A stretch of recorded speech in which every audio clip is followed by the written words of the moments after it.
Today's scripture comes from the book of Matthew, chapter 13, verses 1 through 9 and 18 through 23. The parable of the sower. That same day, Jesus went out to the house and sat beside the sea. Such great crowds gathered around him that he got into a boat and sat there, while the whole crowd stood on the beach.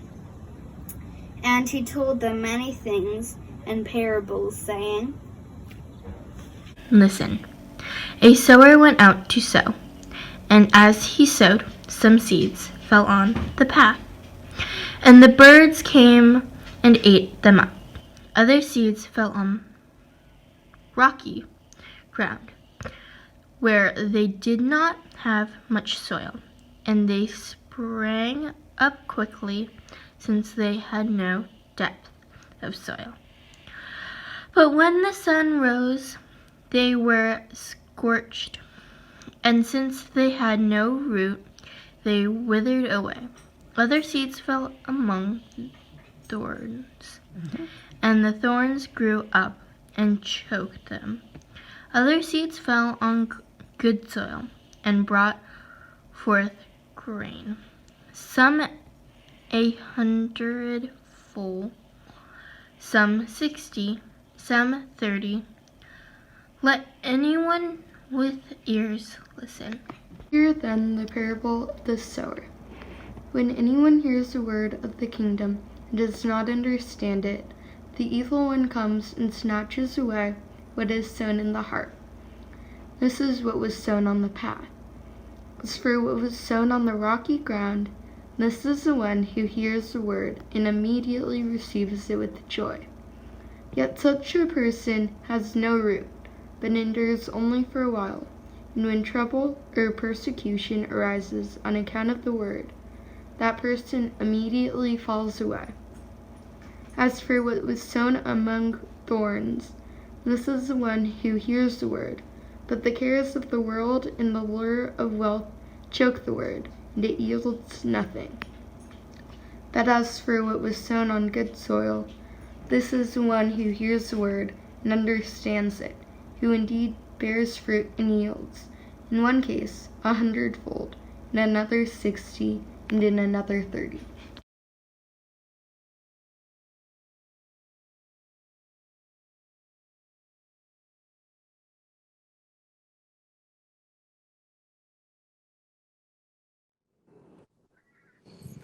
Beloved, will you pray with me?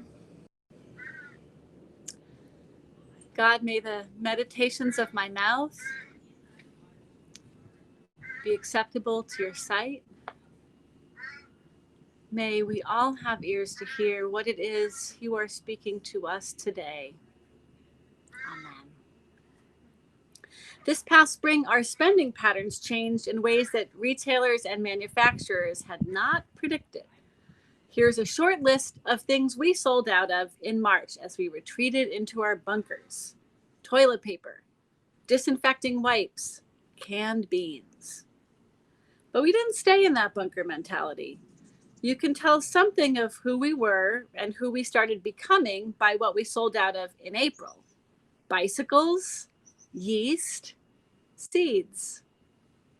We wanted to act and not just react in the face of pandemic. We longed to emerge, to grow something good, even while staying rooted to our homes and in our neighborhoods. Annis and Nick Kukalan planted a victory garden this spring. Nick said with a jovial air, "We're going to see if we can't feed some of the neighborhood with what we grow." Back then, none of us knew how bad it would get. We didn't know if the supply chain and civil society would completely break down under the strain, and underneath Nick's lighthearted tone, I thought I could hear a more somber call to community in the face of chaos and collapse. Kelly Caldwell and Cheryl Johnson planted the garden they always do, which is to say one that consistently yields at least 6 kinds of fruit and zucchinis as big as your calf. They'll leave bounty on their front porch for you if you ask, because it gives them great joy to feed others. They understand that the little plot of land they live on does not belong to them. It's a gift, and if they work it, they can make it a loaves and fishes kind of a garden. I sense that for both the Kukulans and for Kelly and Cheryl, vegetable gardening is both contemplative and practical, self-healing and altruistic. It's a way of giving themselves breathing room. To be among plants is to be among more oxygen, right? If you want to breathe better, plant something. The lectionary text for today, one of the sacred stories in the cycle that we walk through the Bible every 3 years, is a parable of planting, the parable of the sower. The sower went out to sow, and as they sowed, some seeds fell on the path, and the birds ate them up. Other seeds fell on rocky ground where they didn't have depth of soil, and the sun scorched them, and they withered away, for they had no root. Other seeds grew among thorns, and the thorns outpaced the seedlings and choked them. Other seeds fell on good soil and grew into grain and gave various yields, 30, 60, 100 times what was sown. Jesus, who preaches this parable out in public, appropriately distanced from the crowds who gather around him, he doesn't supply the moral of the story until later, when he's in private with a select few of the disciples. Some scholars think the meaning that's given was not actually from Jesus himself, but added later by other writers to satisfy a changing demographic of disciple who wanted to lock it all down, construct a tidy orthodoxy to keep the crowds compliant. The meaning that Matthew, Mark, and Luke, who all tell this story, insist on is basically that it's a parable of judgment. God is the sower, the seed is the word, and we are the soil, bad or good, shallow or deep, thorny, rocky, or fertile.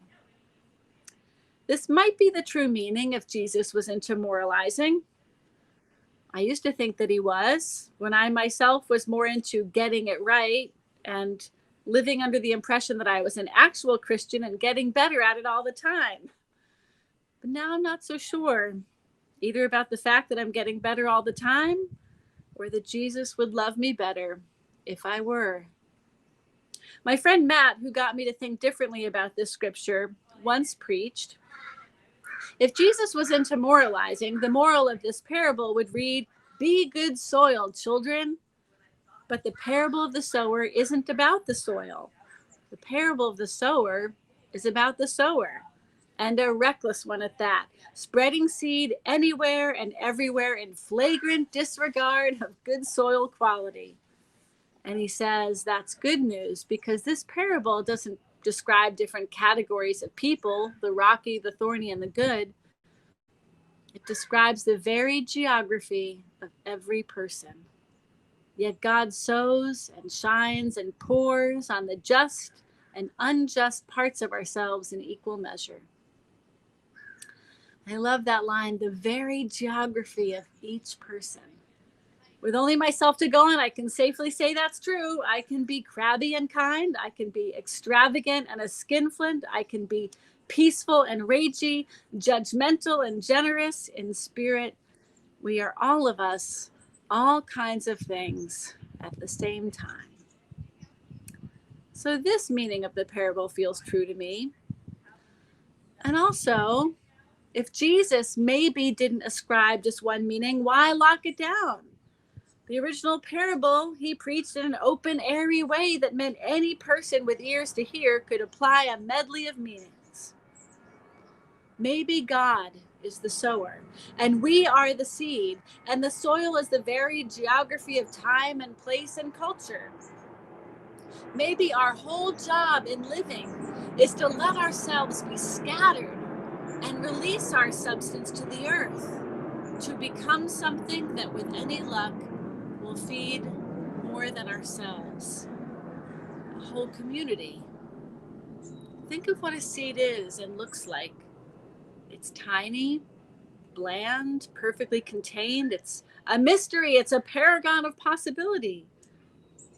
What if we are seeds carried from place to place by a careful or even a careless God, and our whole purpose in life is to surrender what we think we are to let our carefully constructed walls crumble, not to collapse, not to become smaller or nothing, but to become something entirely different, something enormous and enormously connected, where we fall or where we're planted.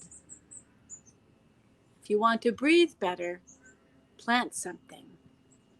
If you want to breathe even better, be planted. Does any seed even know what's inside of it? What maps it carries? What power to turn sunlight and soil into radiance and sustenance? Think of just one of Kelly and Cheryl's zucchini seeds and how it becomes zucchini bread and zucchini fritters and zoodles on tables all over the East Bay. To become all of what it could be, the seed has to give up what it thought it was. What do we need to give up? Although it may feel like the process is killing us, so we can keep becoming, so we can break through our own walls to something far better than we ever imagined. I was on vacation last week, and I only read fiction on vacations, and I got to read Octavia Butler's masterful sci-fi classic, The Parable of the Sower. The novel is newly popular because while it was written in 1994, it's set in 2024, and it is so scarily close to reality that it is like reading tomorrow's newspaper. Butler is an Afrofuturist, which is simply to say she imagines a future with Black people, really all people of color, and that they're centered in the story, and that they're the heroes of the story. And her main heroine is a girl named Lauren Olamina. Lauren, when we meet her, is 15, the daughter of a Baptist minister. She loves him, but his God is too small and confining for her. And yet she doesn't want to disappoint him, so on the surface she goes along with his religion, but privately she dreams of a much bigger God. In her world, civil society has in fact completely broken down in the way we currently fear. Income inequality and suffering and poverty and the drug abuse and crime that accompany it often are rampant. And the US is what we used to call a third world country. Lauren and her family lived in a walled community outside of LA with 7 other families. Their community is poor, but not hungry. They're careful with what they have, growing most of their own food and eking out an existence at the bitter end of the American empire. The walls are there to keep out the many truly desperate and drug-addled who would rob, rape, and pillage. Life works, but barely, and Lauren senses that the system is hanging on by a thread and will go completely to seed someday. So she begins to prepare herself to leave those walls and make an entirely new reality. I don't want to spoil the rest of the story, but I want to tell you about her theology and the dreams she has. She says that in fact, God is change. All that you touch, you change. All that you change changes you. The only lasting truth is change. This theology has practical application in a new community she longs to bring into being that she calls Earthseed. And one day after she's grown to adulthood, she meets a man who's curious about her new religion. Here is a conversation between them. He asks me what the point of Earthseed is. Why personify change by calling it God? Since change is just an idea, why not call it that? Just say change is important. I told him, because after a while, it won't be important. People forget ideas. They're more likely to remember God, especially when they are scared or desperate. Then they're supposed to do what? He demanded. Read a poem? Or remember a truth? Or a comfort? Or a reminder to action, I said. People do that all the time. They reach back to the Bible, the Talmud, the Quran, or some other religious book that helps them deal with the frightening changes that happen in life. Change does scare most people. I know. God is frightening. Best learn to cope. Your stuff isn't very comforting. It is after a while. I'm still growing into it myself. God isn't good or evil, doesn't favor you or hate you, and yet God is better partnered than fought. Your God doesn't care about you at all, Travis said. All the more reason to care about myself and others. All the more reason to create Earthseed communities and shape God together. God is trickster, teacher, chaos, clay. We decide which aspect we embrace and how to deal with the others.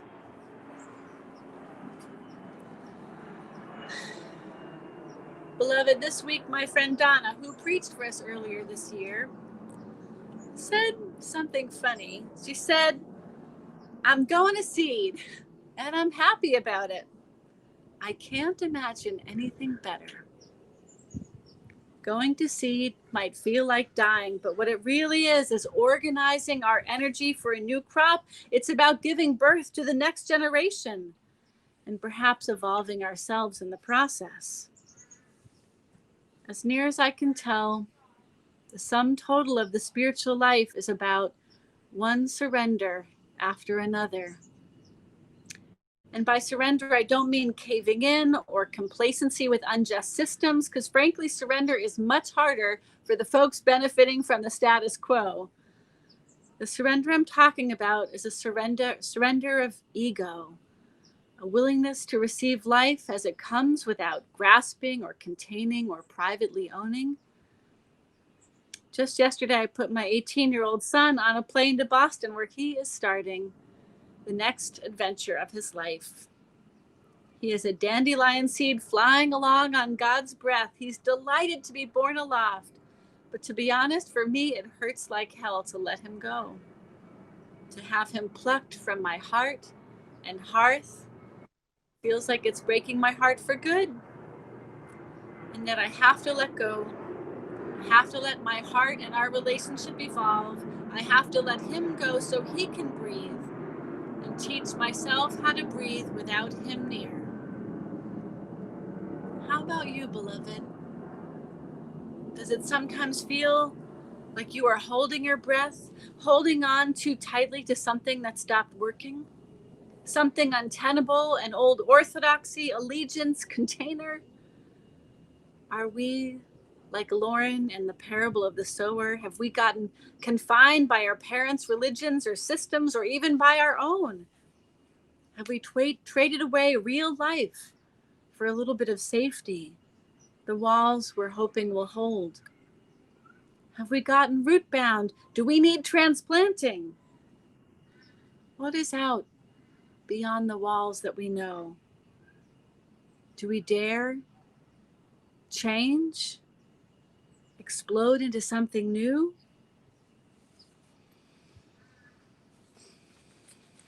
Amen.